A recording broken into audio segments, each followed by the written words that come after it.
Hey, Jesse. Hey, Lindsay. What are you having to drink over there? I have, there's a peach, and a peach that I have over here. And then we also talked about having like what was it, a mint? No, it was a Singapore sling. We were Singapore slinging. But we didn't get any of the ingredients. No, we didn't. And so what did you do instead? So I bought a pre-mixed lemon drop thing. Lemon drop. Yeah. And you got a Manhattan over there too, but you had that last night, didn't you? Yeah, Manhattan last night. But I'm doing a lemon drop, and I had Landon, because now he's 21. I had him mix it up. And he made it like a dirty one, like with a little heavy cream in there and some ice. What are you drinking, Landon? I've got a double watermelon Vista Bay with watermelon Celsius. I'm breathing heavy while I'm doing this. It's so good. So weird. This is sensual. Yes. So, are you ready for a story today? No, because the last time we talked on here about a story, it wasn't like really, really bad. It was pretty bad, though. It was pretty bad. Yeah. And all the things that we keep seeing, because now it's the loudest month. Yeah. So Rockville starts off, and then you got Sonic Temple right now. Then it just keeps going. There's like, oh, and guess what? They've got weather problems too. So shut up, all you motherfuckers complaining about the rain and when that Rockville should change to this month and that month. I even saw somebody say that it should be changed to February. Bitch, I camp and I don't want to freeze all night.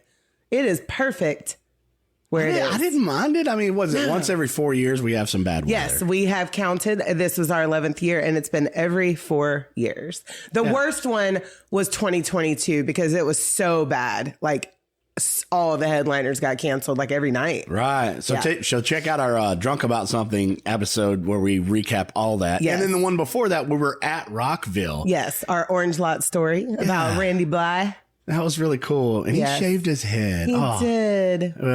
We talked about that too. So what happened he gave a shout out to a cancer patient during the set that he played at Rockville. And then later on when I was, scrolling and stuff, and my algorithm right now is like all Rockville, DWP Sonic 100. Yeah. And so she shaved his head. Yeah. Backstage right before the set. And she was like, I thought he was kidding. He's like, no, I got my clippers. Yes. Yeah. I reshared that one. It was really cute. Like real. That guy is a real humanitarian. Like just real human absolutely. being. Anyhow, I'm excited about this one too. Let's get this intro rolling. Yes, Lindsay. And it is actually Friday. So happy Friday, everybody. Here we go. Yeah. Party on, Garth. Party on, Win. We're not worthy. We didn't even watch Alice Cooper. What? Yeah, we did. We didn't go to the stage. We still watched it. Yeah. Counts.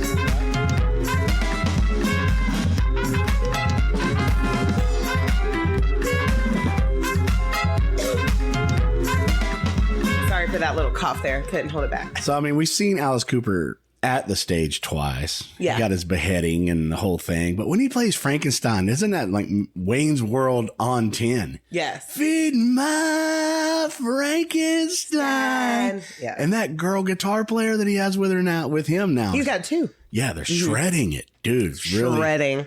On fire. If you get a chance to check out an old metal icon, there's some still around, so go check them out before they're gone, right? Yeah. Get on. Yeah, don't delay, because time waits for nobody. But hey, I have a question for you. For me? Uh-huh. Oh, that's the same question you always ask me. That's what made you feel old this week. Yeah. You just like come over and you just keep coming at me, man. You keep coming at me. Okay, so I did some math, okay, at work. I did some math. Years ago, Lindsay, we put a counter on how many times the door to my parts room opens. Mm-hmm. It's anywhere from 300 to 700 times a day. So I average like 500, right? Then I average the years that I've sat there and did my job. I've watched that door open and close over 3.5 million times. That made me feel old. Just a door. A door made me feel old. Isn't that weird? Right. But that's some real shit. That's like an easy average right there. Easy averaging. Did all the math. Like kind of just kept it in the middle-ish. 3.5 million. So we've been in this house 12 years. I wonder how many times these motherfucking doors have opened and closed with four boys. I know, but I'm just saying it's probably been a lot. Yeah, it's at least every minute that door opens at my work. Yeah. Oh, I'm sure. Yeah. So what made you feel old, Lindsay? Nothing. I felt young this week because, number one, at Rockville, we out partied both our 21-year-old child and nephew. Yeah, we thought they were going to go stupid ham, and they didn't. No, they went to sleep before us every night. And then I didn't feel like death all week. It was a little bit. I died. I was a little bit worn out, but the last 2 years, I was beat down the week after. But this year, I was not that bad. It wasn't as bad as it has been. So I'm like, yeah, I mean, we had a little funk, whatever, the cold and the but wet. You and Landon have gotten it worse than me. Yeah. I mean, I did feel a little bit, and I got the blues still. Oh, yeah. The Rockville blues. And last night I broke out into tears because, by the time this episode is out, it is the anniversary of Chris Cornell's death. Yeah. So that didn't come upon me because the last 2 years that was like heavy on my mind. And, but I didn't think about it till last night, when Silas was playing Doesn't Remind Me. And at the very end of the song, it hit me. I'm like, oh my God, it's almost that time. You were a puddle. Out of nowhere. Yeah. Bursted into tears. Nothing made you feel old. That's congratulations. I know. Hey, I gotta take my wins where I can get them at 43. I didn't feel old physically though. Know what I'm saying? I feel old by just a door. So that's weird, but it counts. Right? But that's a lot. That's a lot. 3.5 million times. Yeah. Oof. Little quick math there. Lindsay, you have stories. I do. So today we are drinking about an incredible woman named Susan Kuhnhausen. Now, she was the daughter of an Air Force cook and a stay-at-home mom. And her parents, they divorced when she was around 8-ish. So she moved around a lot, living in Colorado, Arizona, Nevada, just all over the place because of her father's job. And she would go back and forth between her parents' house. Okay. She grew up with chaos, but still graduated high school and then on to nursing school and became an RN and moved to Coos Bay, Oregon in the early 80s and then moved to Portland where she would stay. That was beautiful. Beautiful in Portland. It is. So in 1988, Susan was 33. She was single, living her best life, loving her career. But she felt she needed, it was time for some love in her life. So she took out a personal ad in the classified section. You remember those? In all the wrong places, looking for love, so many faces. Well, for our younger listeners, this was the Tinder of the 80s and 90s and maybe even early 2000s. I'm not sure. So you would put out an ad in the paper, kind of describing yourself, and you would hope for someone with your same interests to reach out. And then you would go on dates and, yada, yada, see where it took you. Well, her ad read, single white female, something different. 33, overweight, but not over life. Yes, queen. And seeks single male who wants more out of a relationship than just slender. Love you. I love you, Susan. I love Susan. It takes a lot of courage. Yes, it does. Yeah. And this is the 80s, too, where being on the thicker side of life wasn't as accepted as it is now. No. Yeah, they were still doing the skinny Barbie stuff. Yeah. The fucking Weight Watchers all the time, the cottage cheese diet, the cabbage soup diet, Jane Fonda workouts. Jesus. Yeah. I remember those days. The Motley Crue diet. Where you wait and yeah. Damn sure was. Motley Crue. And what was those over-the-counter things you could buy? Like, what were they called? The White Crosses. And Crosses, so yes. And all the girls I took those. Oh, my God. All the girls had flat asses back then. You took those. You would get through the day. Like, I would take them before I went to work.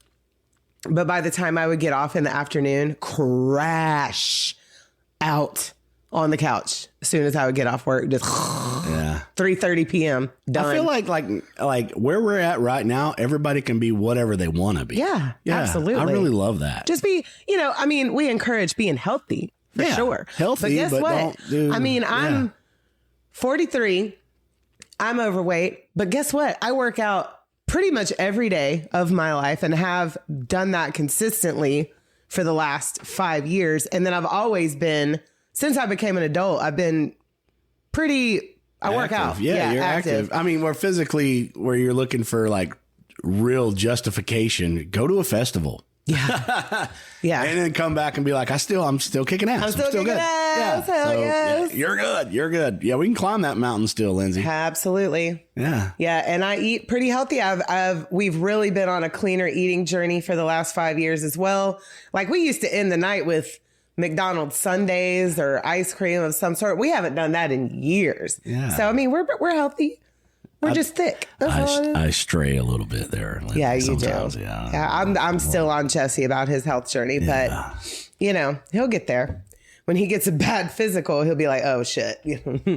But anyways, Yeah. So Mike Kuhnhausen responds to her ad and says that he was a 39-year-old divorced white male and he enjoyed being in nature, like wandering the caves at Mount St. Helen and walking on the beach at sunset. He enjoys long walks on the beach. Isn't that like typical? The typical shit. Yeah. Well, in January of 88, Mike and Susan began talking on the phone, and Susan learned that he was adopted as a newborn, and he had served in the Vietnam War. Now, he kind of lied like right off the rip and said that he had seen combat. But I've heard from a couple of other sources that it was actually found out later on that he was a switchboard operator. But if he's in a battlefield, I guess it counts, right? I don't know. I don't know. But he would use the Vietnam thing to kind of excuse some behavior down the road. So anyway, now she wouldn't know about all that for a long time. And they ended up talking on the phone for around 150 hours. And then they meet and they go on a date feeding ducks and squirrels. And then they went on more dates where they did hikes and all kinds of stuff nature related, Cool stuff. Yeah. Cool shit. And then I think they had been together like right at a year and they went to Reno and eloped. Now, Susan said at first she felt like she had gotten a great deal on a used car. Like everything was amazing. But as time went on and the honeymoon phase wore off, instead of being awesome nature guy, like, he claimed to have been, those things started ending pretty quickly. And he was actually like a chain smoker who drank way too many Diet Cokes and he liked to burp all the time. Real loud, like disgusting. And just when sitting on the couch, just beer gut hanging out. She said that, when she would try to kiss him, he would burp in her fucking face. That is so disgusting. There's nothing cute, sexy. That is a turn off. Yeah, it's really quick to lose the luster right there, isn't it? Yeah. All the sheen just goes away right then. Blick, you're done. You're like, I'm not coming back for this. Like if you're joking around on the couch and you're burping and farting, whatever. But if your partner's trying to be sensual and want to give you a kiss and you're just like in her face, that's fucking gross. Yeah. Yeah. Read the room, Mike. Read the room. Read the damn room. He just kind of becomes like a Debbie Downer all the time. She's like outgoing and spry and, she lights up a fucking room and he's just like, wah, wah, wah. And then he becomes possessive and controlling about money. And this is something that I do not understand and I will never understand. Why is it when the woman is bringing home the fucking bacon and the dude's just bringing home the loaf of bread? How the fuck does he think he's got any kind of say in what she spends her money on? No, you have no clout. Clout. You don't need to speak. You're not allowed. You're not part of the cool club there. No, and that's something you and I have never done. Like we make about the same amount of money and we have never, ever said anything to each other about our spending. Yeah, exactly. Like I never have held any of that over top of anything because I understand that, you have a home, there's workability there. We all need to put our stuff together and build together. And we've done a great job doing that. So I don't want to hold that back or hold anything over anybody. No. And then, I brought 3 kids into the relationship who constantly needed clothes and shoes and toiletries and stuff for school, just it's a constant thing. And, that has slowed down a lot now because we just have one.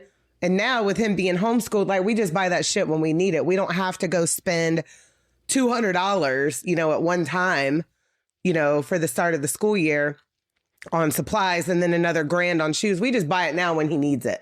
And he wants or needs for nothing at all. No, he's good to go. And we're saving a lot of money doing all that. Yes. Yeah. So, Mike, he would get mad over Susan, what they spent at the movies, but yet he would buy really expensive sports memorabilia. Like he started like a whole collection that he would keep in the basement, and he would just go in the basement and just like pour over it for hours. And that's expensive, but he justified it as an investment. Here's my 1967 Sammy Sosa. Right. I got it over here on the wall.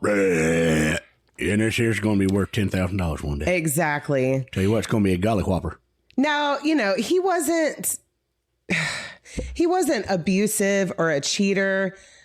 He just wasn't someone that wanted a lot out of life. I mean, his actual motto was life is a shit sandwich and every day you take a bite until you die. Blah. Wah. Wah, wah. Come on, Brand the Broken over here. Leave it alone, man. Come on.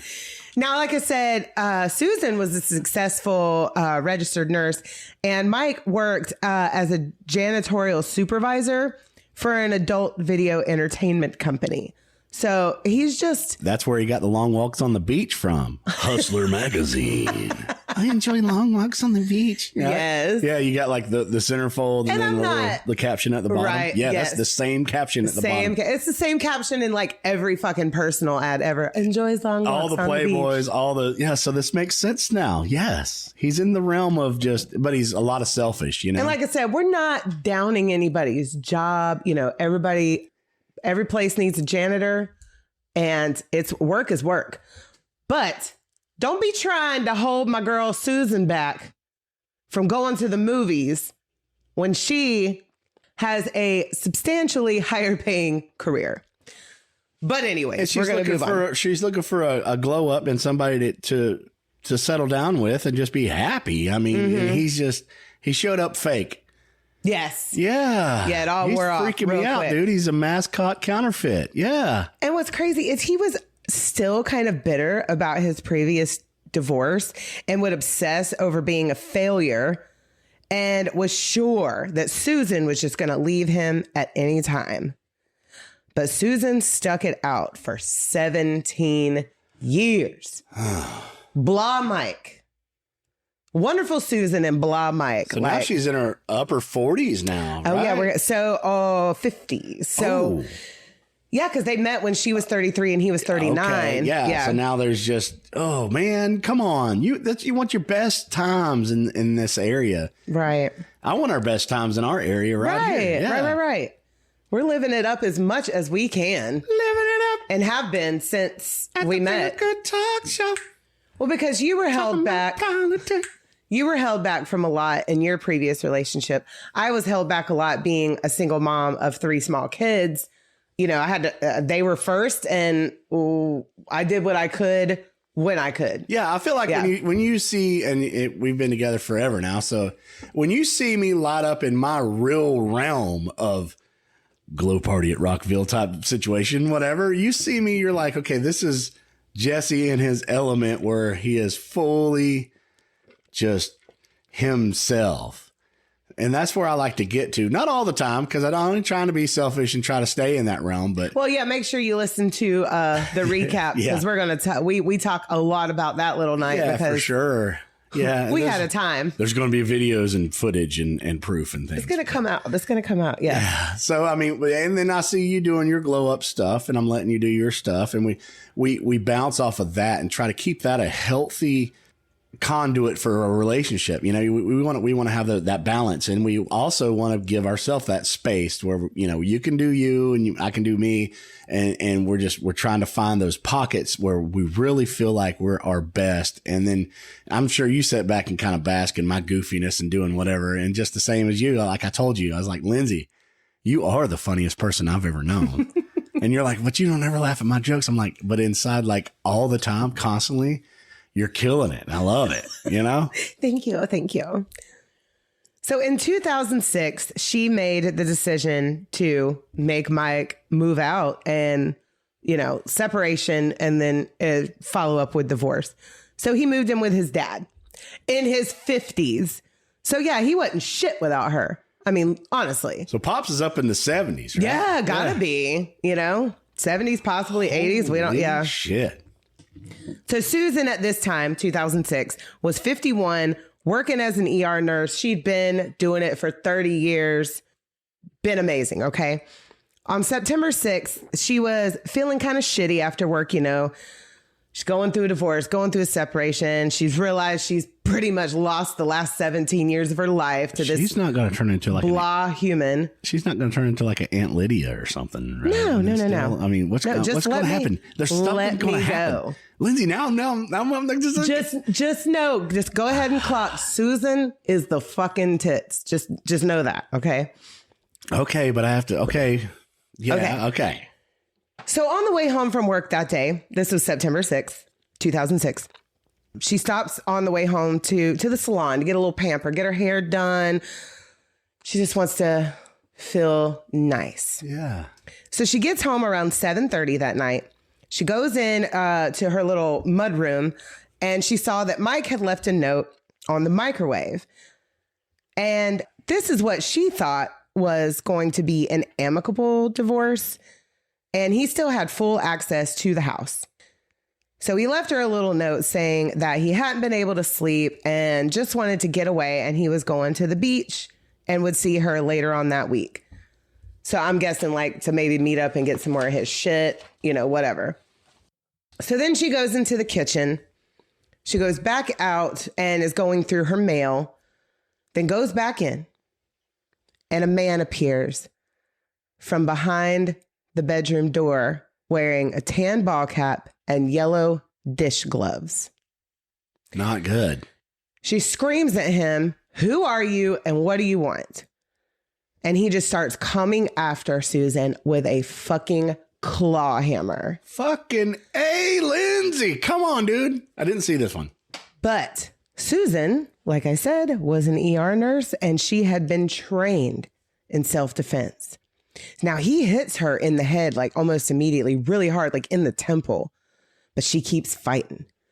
She didn't run from him. What she does was she actually like crowds him to make it harder for his blows to like affect her. Slows the inertia. Yeah. Right. And then she starts biting him because she says that if it ends today, she wanted it to be known that she put up a fight. She wanted it to be known.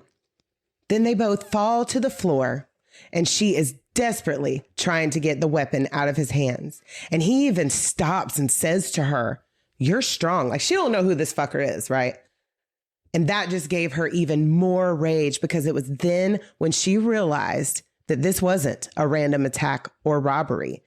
He was here specifically for her. Like a hitman. Right. What the fuck? And she gets the hammer from him. She gets the hammer from him and just starts swinging it at his head with the claw side out. That was something her dad taught her like many moons ago. So she starts going at him, but he gets it back from her. So Susan then she goes in for his throat and starts choking him and screaming at him, "Who sent you?" But of course, he doesn't answer. So she's still squeezing. But it starts to like freak her out when he starts turning blue because she's a nurse. She saves lives. She doesn't take people out. So she lets go. And she tried to run at this point, but he caught up with her and punched her in the fucking face, splitting her lip, and then punches her again and she falls to the floor. She looks up and he's just about to swing down the hammer.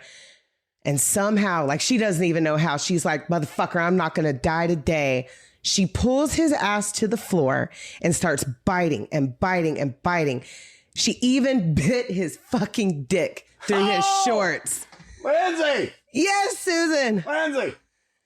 And I mean, she was doing anything she could to keep him down. And I just want to let you know, bro, you done fucked up, bro. Yeah.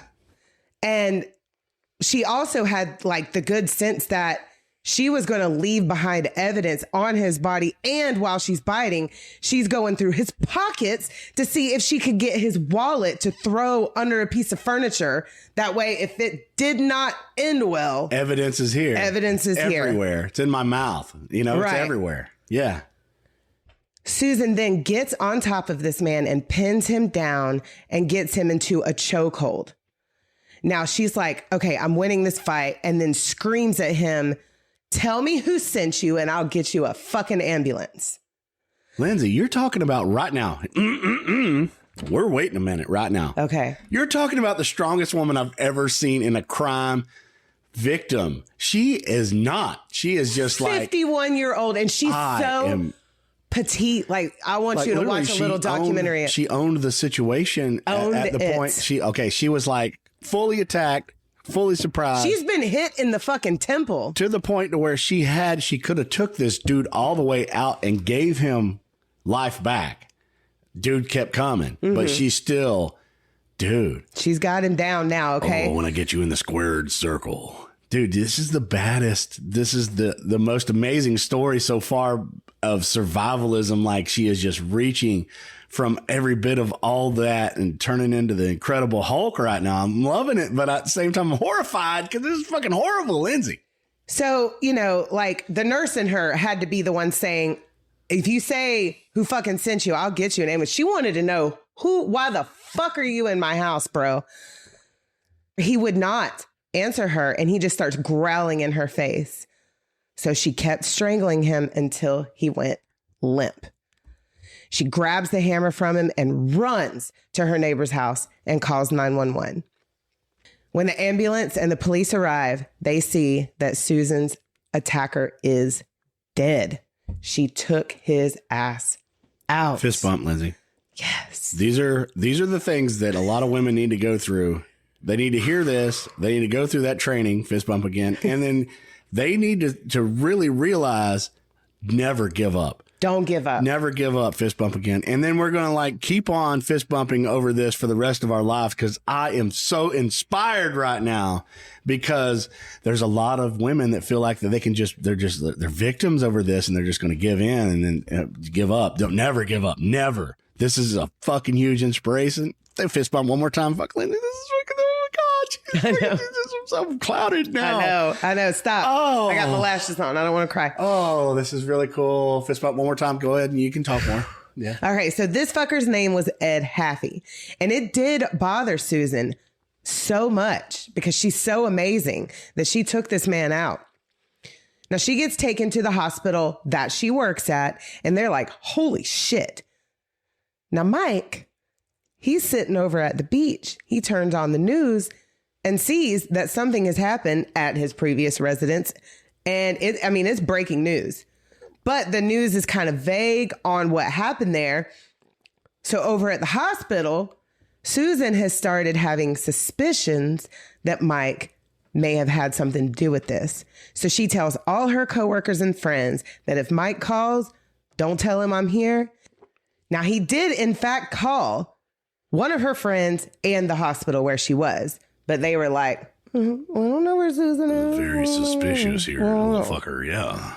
Now, a few days later, Susan's released, and her friend go back to her house to get a few things because it's now a crime scene, so she couldn't stay there. Now, her friend goes down to the basement and sees a backpack that doesn't belong to Susan or Mike, and even the police missed this. Inside was diabetes medication, a day planner, Hershey's syrup, and a couple of $100. Diabetes. And inside the day planner, there was a note that said, call Mike, with Mike's new phone number written down. Cha fucking ching. Yeah. Yeah. Come to find out, Ed was an employee of Mike's at the adult video place. He was a crackhead and had already been to prison for arranging the murder of his ex-girlfriend, who did not survive. Fuck. Yeah. He planted that shit in his head, too. He was like, well, I'll just take that bitch out. Yep. Fuck. Now, 2 days later, they are out to find Mike and discover that Mike has left a suicide note at his father's house and had went on the run. But they found him, and he had went to a psychiatric center where he said he was going to check himself in because he had nothing left to live for anymore.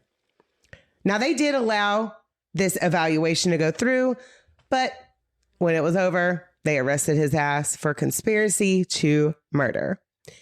And they found out Ed wasn't the only one he had tried to hire to kill Susan. Oh, shit. There was like 3 more.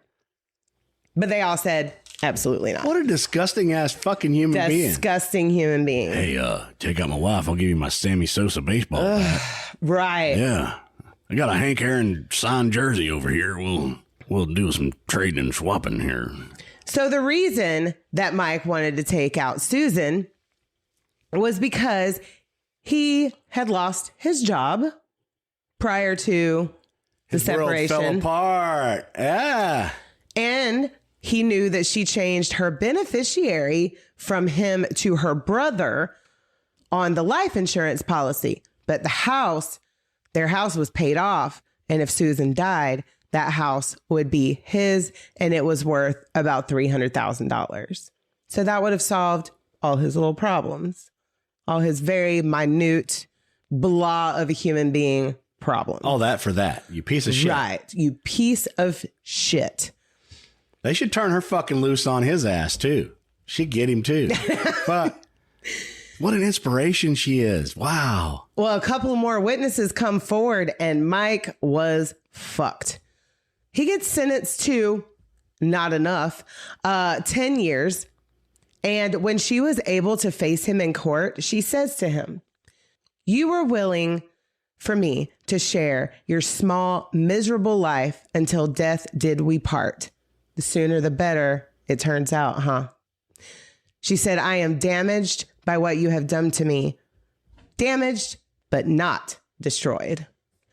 But like I said, 10 years is not that long. Fuck no. And Susan still had to live in fear that this could possibly happen again. So she took some precautions.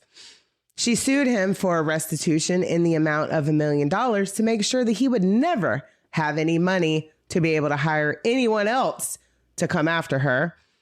Then she moved to a new house that was kind of out of the way. She stayed in the same city, but it was still like a more private residence. Undisclosed location, right? For sure. And he should have got a fucking centerfold too, man. Ugh. He should have got him a penthouse centerfold. I like long walks on the beach and trying to take out my wife when she leaves me. Right? Fuck Ike. Yeah, you old bastard. Now she puts gravel all around her house to be able to hear footsteps and vehicles approaching. That is very smart. I don't even know if I would ever think about that. She learned how to use a gun. I mean, we already knew she can whoop some ass, but she learned how to use a gun. She changed her to and from work routines and was always looking over her shoulder. Now, Mike was scheduled to be released early on September 14th. You son of a bitch. Son of a bitch. 2014. September 14th is my birthday, by the way. And fuck that guy. But he died. He died in June of that same year of prostate cancer. He died. So Susan did not have to live in fear anymore. Oh, fist bump again. Yeah. She retired that same year. Fuck yeah. And she celebrates her survival with a party every single year. On your birthday. Yes. You think? Well, I don't know because I would. Well, it was September 6th is when her attack happened. So close enough. But maybe she celebrates it on his would be release Happy Death Day. Well, no, he died in June. His release day was going to be September 14th. Yeah. Okay. That would be cool though. That would be but But yes, iconic. Everybody around the world, give a round of applause for Susan. The amazing round of applauses. And Lindsay, you're part of this street, fist bump. And thank you so much, fist bump. And I just wanted to say, this woman is amazing, and fist bump. Yes. I had to throw a Survivor story in. Yeah. This one just really made me happy. See, and then it was plant worthy. It really was. Mm-hmm. I'm fixing to turn. He was fixing to turn to the plant when I started. All of a sudden, Hulkamania came out. You know, it was WrestleMania. And it was amazing. She just. Susan is the tits. We love you, Susan. Yes. I hope you are living your absolute best life, girl. Best Survivor. Life. Yes. Love that. We're going to try to do the avenues and send it to her. That way she can hear our little story and our avenue of awareness globally. Yes. Because women, do the things, man. Never give up. When it comes to that situation, never give up. And always keep something on you a little special for an asshole like him. Well, I have my little plans. Like, I'm hardly ever alone in our house. But when I have been, before, I keep cleaner. And then we have a detachable shower head. I'm going to fucking spray your ass with some Clorox and drown you if you try to come at me in the shower. And I used to always, because I have my headphones on when I'm cleaning and stuff like that. And like the vacuum, this fucking vacuum will take somebody out. And I can swing it. You're hitting everybody with the kitchen sink, dude. You're coming. I will destroy this house before you destroy me. No, when the kids all get grown and out of the house, we'll probably keep a revolver by the door. Yeah. You know? I mean, but not now, but still, yeah, for sure. Especially when we get older and we're not near as cool as she is. No. Fuck. Dude, that's so awesome. Susan's are like 1 in a million, man. No, like you're painting this whole picture right now and the whole the struggle and everything going down and she's biting and fighting. And I'm like picturing her being in control of the whole situation. And I listened to an interview on YouTube with her describing it herself. And I was just like, yes, Susan. So strong. So strong. But I'm happy that I got to surprise you with a Survivor tale today. Yeah. I've been excited about it all week. I'm geeking right now. Like I feel like this is just a sigh of relief in being able to share this. You know, there is this situation in true crime too. And I'm glad that the outcome was in favor of the victim. And I love that. Really amazing. Because it could have went so much differently. But Susan refused to give up. Yeah, I believe she gave him life twice. She was like, "Yeah, I'll call an ambulance, or I'll quit because you're purple, and I'll give up. But I just need to know what the fuck why is this happening? Right? I'm in control. She was in control, and I love it. And that just makes her one of like the most top humans of all humans, because I don't know if I would feel bad at all. And it did, like it aided her that she took a life because she had spent 30 years saving them. Yeah. You know, all of our hopes and dreams are for her to not hold on to any animosity or any regret on anything in that situation where she just completely lived happily ever after. Yes, girl. I know it's got to weigh on you, but I am so much stronger and I'm way a better woman. And she came up after that in full strength. In amazingness, and that's fuck, Lindsay. I know. I love it. Just one more time. One more time. Because, okay. Yes. Boom, we blew that one up. Yes. I wanted us to have a happy story this week. I mean, it's terrible, but it's good all at the same time. Terribly happy. Yeah. To get us through the rest of these Rockville blues. And yeah, for sure. The Rockville blues. I haven't shook them all the way yet. No. And we've got something to look forward to. We've got Wage War at the end of the month. I'm so excited. Yeah, I think you have to have another good show after Rockville. You do. And we've kind of planned that the last few years. We have to have something to look forward to afterwards to shake them blues. And I'm going to give myself about 2 months and I'll be back on stage. Yeah. It's the snowball is building. Ooh. We're going to be casting shadows once again. Well, who are you featuring this week? I have a band called Wild Plains. Wild Plains. Let me get my phone out. We have been a little bit off on on how we do our structure on bands and everything, but I'm going to get back to right. But as of this one, it's an amazing male artist. And because I've been usually doing like female with female. Right. Yeah. We kind of bit, but we got, it's okay. It's whatever. Yeah, it's okay. This band is worthy for sure. This song is called Say My Name. And it is so amazing, Lindsay. I'm excited.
Say my name. Lindsay. Hell yes.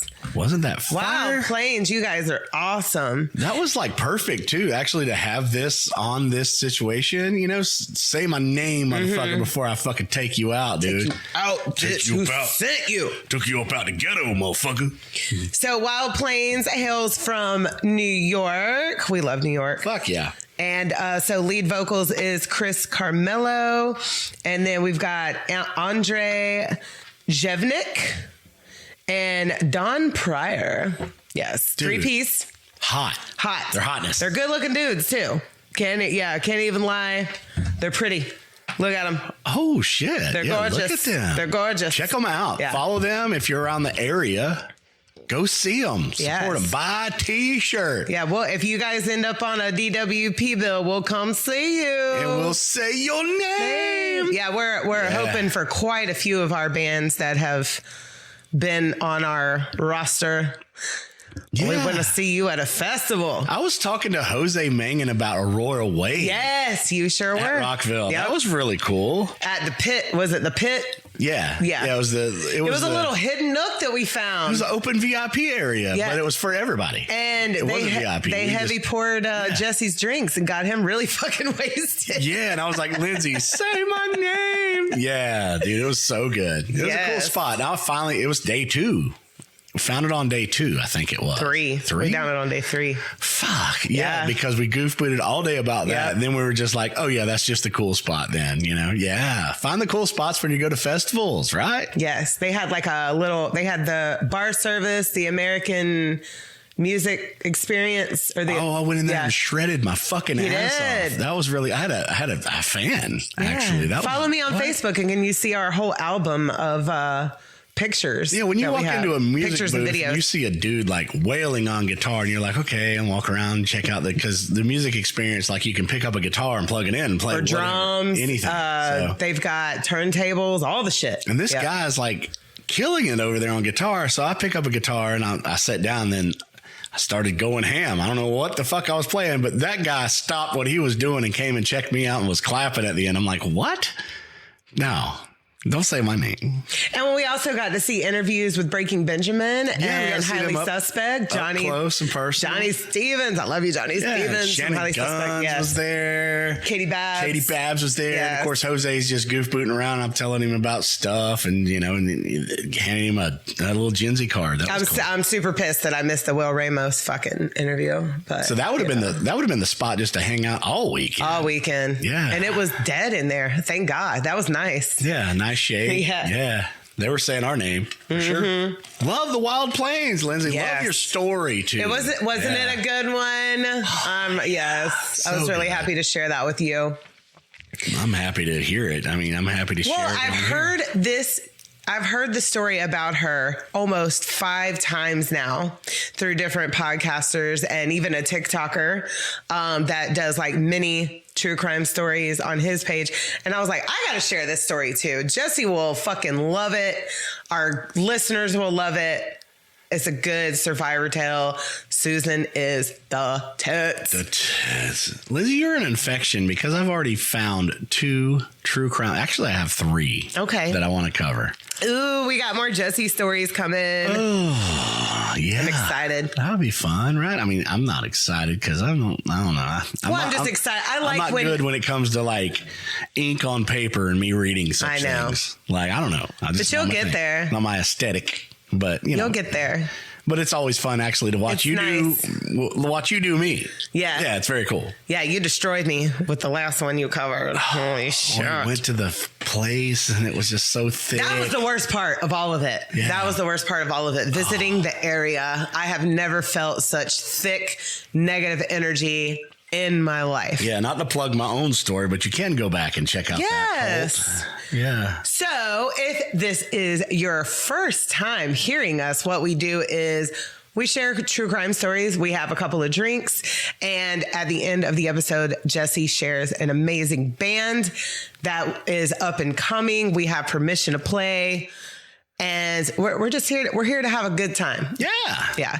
Come for the story. Stay for the band. Follow the band. And follow us. So we're on Instagram at Drink About Something, and we are on, where are we at, Jesse? Oh, our main website is drinkaboutsomething.site. Where are we at on YouTube?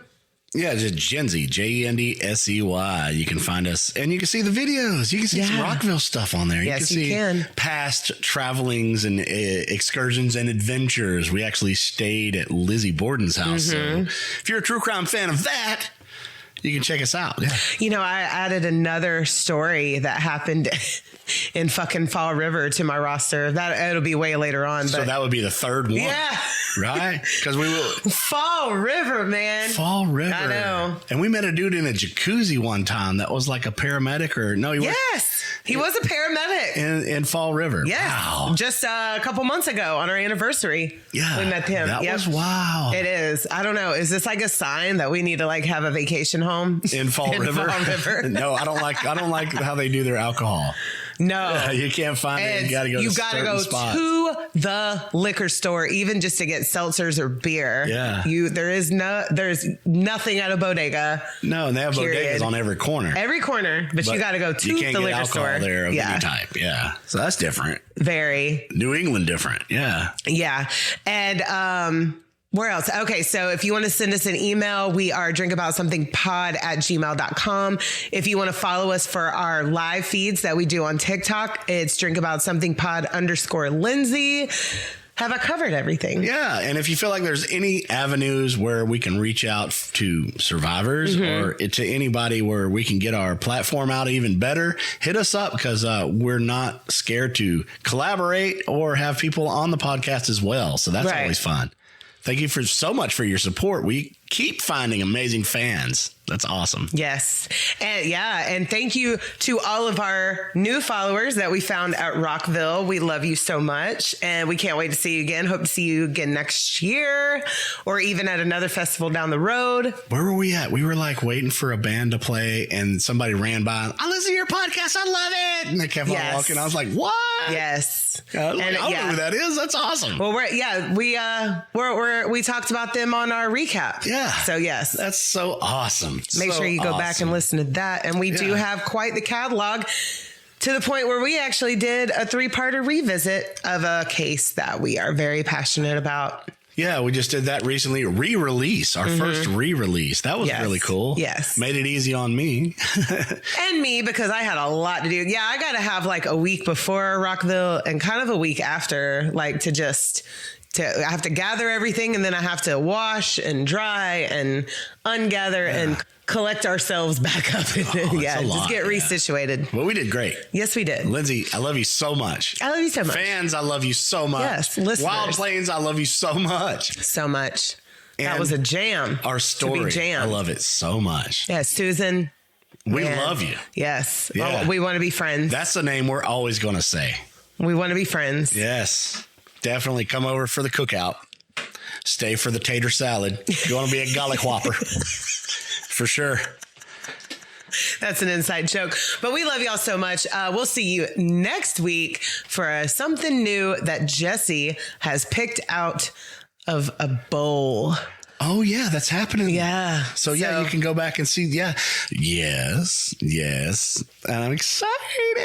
But we're going to sign off for now. We love you so much. Yes. Bye.